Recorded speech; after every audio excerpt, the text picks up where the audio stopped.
So hello guys, I'm gonna be making this organic chair looking shape in Houdini, and I figured out this while working with draw and curve tool in Houdini, and it's a really fast and quick way, and I'm so glad I figured this out by myself. It's just so satisfying when you find out something by yourself. And I'm not talking while working on this.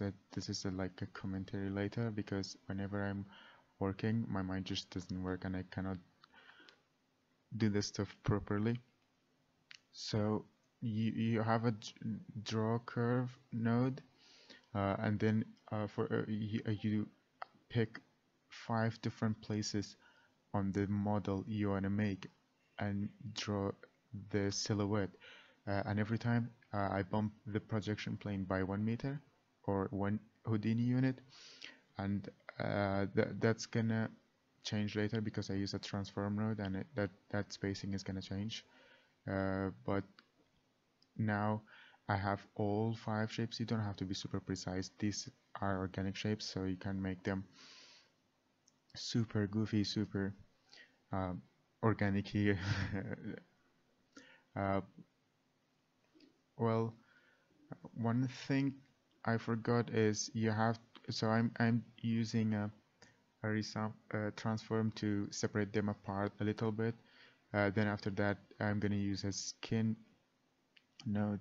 Sorry, I'm gonna use a resample node with the maximum uh, point selected. We don't want to have the same amount of length between the points. We want the same amount of points for each curve. And Houdini is really smart. It knows that these curves are different, so it doesn't like count 50 segment for all 5 shapes. It counts 50 or 75 in this case for all of them. Um, I have the skin here without changing any default settings, and then subdivision of do. I did a tiny mistake. I have to have a fuse after the resample because it's just gonna end those. It's gonna make a closed shape, and that's good, but I forgot. And I use a clip because I work below the 0 y, and I wanted to be standing on the y and not have any weird shapes at the bottom, so it's just gonna be 0. And I have a box here. uh, I try to have it so it covers everything throughout the silhouette, throughout the shape, and then changing only the z value to 4 centimeters, so I can have the parts between the organic shape as 4.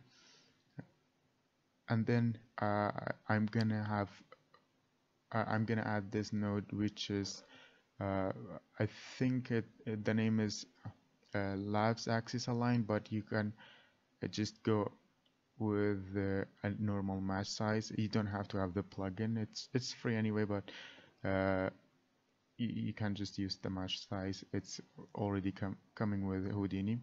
And then I forgot to make copies of the box, so I just put down a boolean node. I try to make the tutorial as short as possible uh, because I don't want to waste anyone's time, and I really like the tutorials that are really quick. But now I need a copy and transform. And I'm gonna I know I can make this procedural, so if I change the shape later, add more silhouettes to it, it's gonna update with it, but you can do that if you want to. I just think the spacing is a little bit big here, so uh, it's around like 6 or 8 centimeters. So I changed it. I changed the amount of copies and clamp them together a little bit.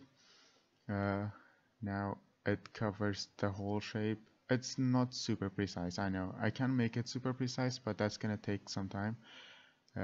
So I just leave it like that.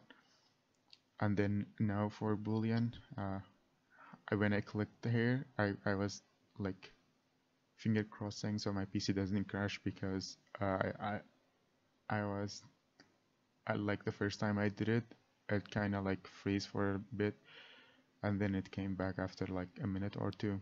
Now I have the shape.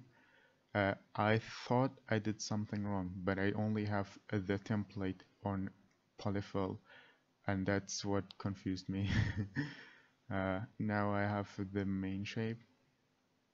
Uh, it's not exactly looking like the picture at the bottom, but if you like take some time and make, for example, 8 shapes, and it's really fast. It's not like the normal curve. It's just draw curve. You draw lines as if you are drawing on your monitor, on your screen, and it's just gonna make smooth lines for you, and it works awesome. This is the first one I made, and they look alike. I know. I did a quick render with Arnold. Uh, I didn't let it finish. I don't know why. I was just very anxious again. I felt like my PC was about to crash at any moment. So that's about it. Uh, I hope you enjoyed this quick little tutorial. Don't forget to do the fuse after resample. That's very important. Also, when doing a resample, please choose curved shapes, because uh, it's gonna give smoother result. Thank you very much. I hope you enjoyed. Take care.